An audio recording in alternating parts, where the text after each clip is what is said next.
Pichincha Universal, generando noticias. Bienvenida, Sibel. Muchísimas gracias por la entrevista. Pero bueno, yo quiero comenzar diciendo algo que es muy claro, ¿no? Las leyes se legislan a través de la Asamblea Nacional, no desde los púlpitos, eso debemos de estar claro. Sin duda. En un país aconfesional como el nuestro, en efecto, la trayectoria de las leyes no pueden estar determinadas por creencias religiosas. Eso es importante. Un Estado laico, además. Exactamente. ¿No? Por eso decía aconfesional. Pero además de eso, tampoco estas leyes pueden ser herramientas de subordinación al daño o al tormento. Y aquí hay una realidad que debemos todos enmarcarnos y creo que debería ser parte específica de este debate. La pregunta sería, ¿estamos como país dispuestos a criminalizar, a juzgar a mujeres y niñas que en sus tránsitos más desgarrados y violentos deciden abortar, sea por incesto, por violación, porque hay una inseminación no consentida o efectivamente por malformaciones graves en ese feto? Esa es la pregunta, así de clara, así de simple, y en esa simpleza hay una serie de complicaciones que se manejan lastimosamente a través de preferencias, de convicciones, y no debe ser así. En la Asamblea, la religión no puede traspasar sus paredes, y sobre esa base creo que el debate está agotado, y pese a que hemos escuchado algunas estridencias, algunas conceptos que nos llaman muchísimo la atención, y ahora estos pedidos, que ojo, en una institución que lastimosamente no ha sabido siquiera, dentro de su institución, poder solventar un problema grave como es la pederastía clerical, y que sobre esa base, ¿no?, aquí en el Ecuador específicamente deberíamos ya comenzar a exigirnos como sociedad el que podamos evaluar y no dejar al margen de obligaciones morales cierto tipo de situaciones que nos causa pavor y terror, como son estos casos, la pederastía clerical. Yo digo, si es que existen estos hechos tan desgarrados, tan violentos, todos nos acordamos de la dinámica del pecado del cura Intriago en Guayaquil o del cura Cordero en Cuenca y sus cientos de casos de abuso sexual que hasta el día de hoy no han sido analizados e investigados con debida forma. Creo que también esto pasa por una calidad moral.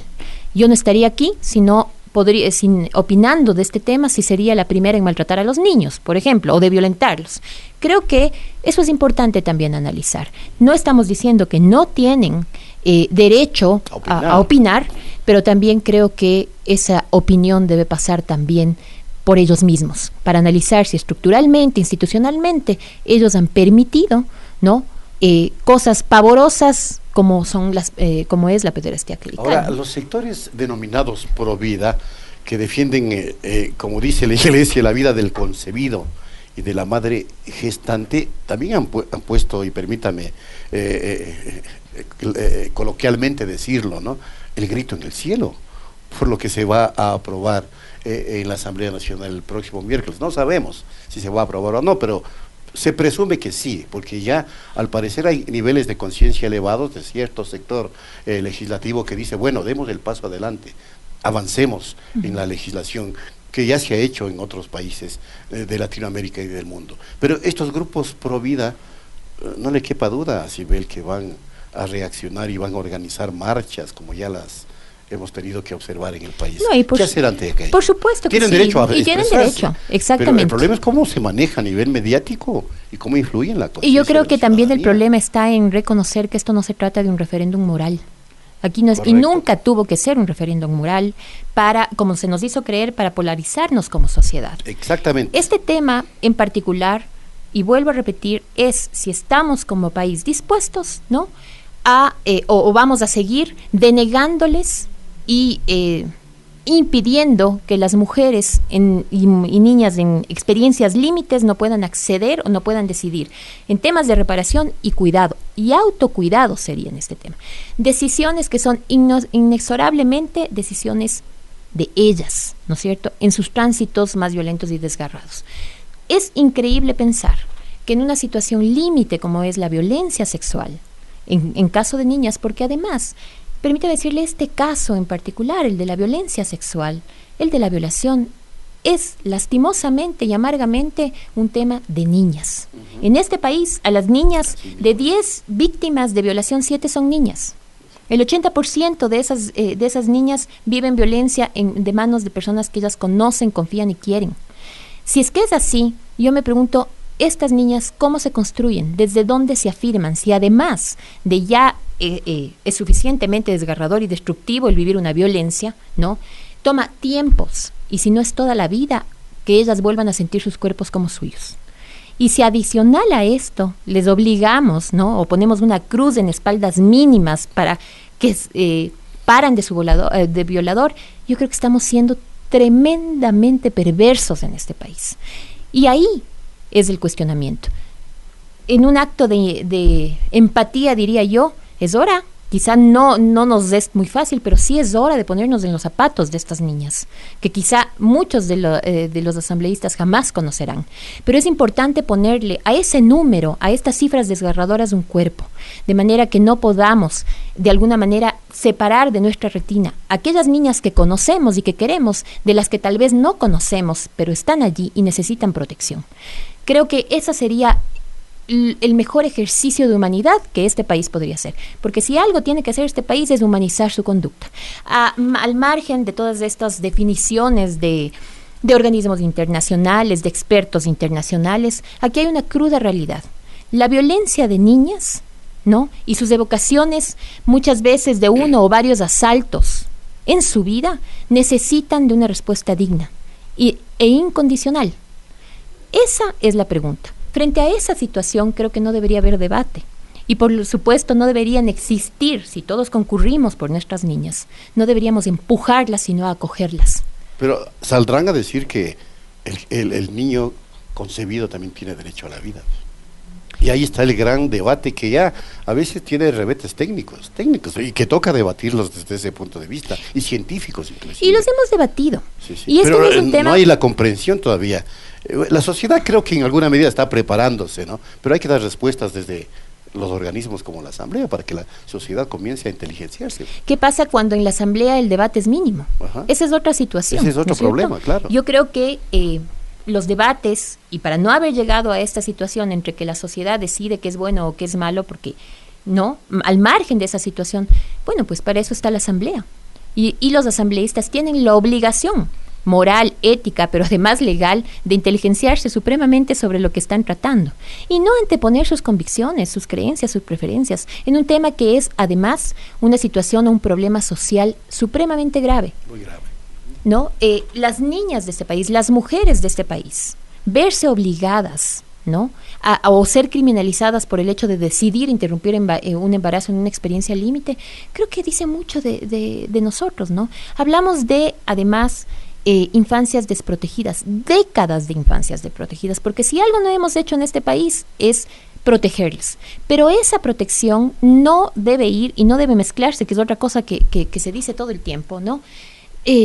Hagamos prevención, acompañemos, demos soluciones, endurezcamos penas. Ayer veía yo un tema. Primero, aquí no hace falta, porque el sistema de protección de derechos de los niños funcionaría, ¿no? Es la mejor arma para hacer que estos agresores paren. Es así, para que no campee la impunidad y todo lo demás. Pero estas soluciones, de las cuales además todos vamos a confluir y aunar esfuerzos para que sucedan, no tienen nada que ver con la vulneración de los derechos de estas niñas, mujeres, adolescentes violentadas. Y es ahí la pregunta. En ese momento, en esa experiencia límites, ¿les vamos a juzgar, les vamos a criminalizar o les vamos a apoyar y vamos a cuidar dándoles dignidad y devolviéndoles su dignidad porque la han perdido? Esa es la pregunta. Frente a esa situación, yo sí quisiera hacer un llamado a los asambleístas para que no legislen a través de sus convicciones, lo hagan de forma técnica, porque el 80% ética. de la población ecuatoriana es católica, ¿no? Exactamente. Ahí está en juego muchas cuestiones de carácter ideológico. De ese 80%, el 70%, si hace la pregunta correcta, ¿no es cierto? Usted quisiera que la mujer vaya a la cárcel al ser víctima de violación, haber decidido abortar, el 70% de este país, si no es más, está de acuerdo con eso. Exacto. Entonces creo que hay que comenzar a humanizar estas conductas nuestras como país. Les debemos mucho a las niñas. Las niñas en particular, vuelvo a repetir, esta es una causal de niñas, pero las niñas en particular han sido invisibilizadas. Aún en este debate En la Asamblea no hemos podido amplificar sus voces, como debería ser. Estas niñas no tienen la posibilidad, como en otros grupos, ¿no es cierto?, de atención prioritaria, de reunirse, de protestar, de hacer un lobby. ¿Quién concurre por ellas? ¿Cómo? Ya es momento, digo yo, como sociedad, de hacer lo que debemos. Y lo que debemos en este momento es efectivamente protegerlas, cuidarlas. Sí, argumente algo que escuché a un abogado, no voy a decir el nombre, que dijo: una niña no está en capacidad de decidir sobre la vida de otra niña o de otro niño, porque todavía no es madura, todavía no tiene el raciocinio suficiente como para decir, bueno, sí, yo no quiero tener este hijo y desecho una vida. Le escuché decir algo, no textual, pero parecido. ¿Es así? No, para nada. No es para nada, no es para cierto. nada, porque además con la doctrina de protección integral de los niños hay un cambio muy interesante y gracias a Dios hay ese cambio. Y es que los niños son sujetos de derechos. No son objeto de tutela, son sujetos de derechos. Y frente a esa situación, niñas, niños y adolescentes, ellos tienen derecho a ser consultados en todo lo que les afecta de acuerdo a su edad y madurez y gozan de una autonomía progresiva. Esa es la doctrina de protección. Decir que una niña, ¿no es cierto?, no tiene voluntad, no tiene capacidad de decidir, ¿no?, es minimizar a esa niña a un objeto de tutela, lo cual no es dable, ¿no?, porque lastimosamente no tiene capacidad de decidir si es que quiere parir o no parir de su violador, pero sí es vista como un adulto el momento en que a través de agresiones abusivas, ¿no es cierto?, violaciones, maltratos, ahí sí se le ve como un adulto y se le da, ¿no?, esta calidad de adulto a través de esos abusos. O sea, es una dicotomía que no es dable. Y tener esa posición como la suya, que le acabo de oír, que dice gracias a Dios, ¿es ser pro aborto? Porque ese es otro de los calificativos que indilgan a quienes piensan como usted. Los opositores. Claro, nos dicen aborteras. Son pro aborto, claro, abortivas, bueno, un montón de cosas más. No, somos dentro de la polémica. Pro choice o pro opciones. Pro choice, dijo. Pro choice, así se llama. No, pro opciones. Que sería algo así como simplemente aquí, y lo que debemos también entender, es que aquí lo que estamos haciendo es dar la opción a esas niñas, opción, ¿sí?, de que decidan si quieren continuar con ese embarazo o simplemente interrumpirlo. Y en ese proceso no se sientan culpabilizadas, degradadas, discriminadas, que es lo que hoy por hoy hace la sociedad. Por otro lado, debemos dejar de romantizar la violencia, ¿no? El dar acompañamiento para hacer menos el dolor o aminorar el dolor de esa niña al tocarle el vientre y decirle qué lindo, ¿no?, cómo va creciendo, es perverso también. Creo que es importante comenzar a decir las cosas como son, así no nos guste. Sé y hemos tenido, ¿no? En Twitter imagino. Nos dan durísimo, pero no importa. Pero me parece muy valiente esto, ¿eh? Sabe que no importa, porque así, en la medida en que nosotros podamos lograr proteger de debida forma, y yo diría ni siquiera proteger, porque ya esa palabra ha quedado, ¿no? Está muy desgastada porque no hemos sabido cómo manejar. Desde la ética del cuidado, el cuidado interpela, el cuidado nos obliga a responder. Desde ese momento deberíamos entonces trabajar para garantizar que estas niñas dejen de sufrir, hagan frente al tormento. Si podríamos definir y ponernos en sus cuerpos, ¿no es cierto?, y sentir lo que ellas sienten, la palabra que queda en ese diccionario de sus cuerpos es tortura de niñas. Y frente a esa situación, sobre esa base es la que deben decidir los asambleístas. Le pido que analice, y ya para terminar la entrevista, lo que usted cree que va a pasar el día miércoles en la votación. Yo creo que todavía tenemos la oportunidad de hacer la diferencia. Creo que los asambleístas tienen en sus manos la oportunidad histórica de responder, de socorrer a las niñas y a las mujeres. Estamos en esa capacidad cualitativa, ¿no? Sí, creo que todavía tenemos esperanza. Y tal vez no parecería un ingenuo y hasta una fe patológica, pero yo sí creo que hemos dado suficientes argumentos lastimosamente vivenciales, con unas cifras aterradoras que gritan, que no hemos sabido cómo analizarlas y revertirlas. Frente a esa situación, aquí hay una gran oportunidad de hacer la diferencia por parte de los asambleístas sin cálculos políticos, concurriendo por esas niñas, es importante, y dando la cara. Porque otra cosa que puede pasar también Van a mandar a los alternos. Exactamente. Desde ya sabemos eso. Y frente a esa situación creo que también deberíamos analizar como sociedad a quién entregamos nuestros votos. No ahora por esta situación en particular, que ya de por sí es importante, sino porque se les eligió efectivamente para que hagan lo que deben. Y lo que deben hacer es inteligenciarse suficientemente en estos temas, dar la cara y votar. Como ellos Con quisieran, ojalá responsabilidad. como nosotros también quisiéramos, ¿no es cierto?, desde la dignidad y la humanidad. Pichincha Universal. Aquí se escuchan bien las noticias.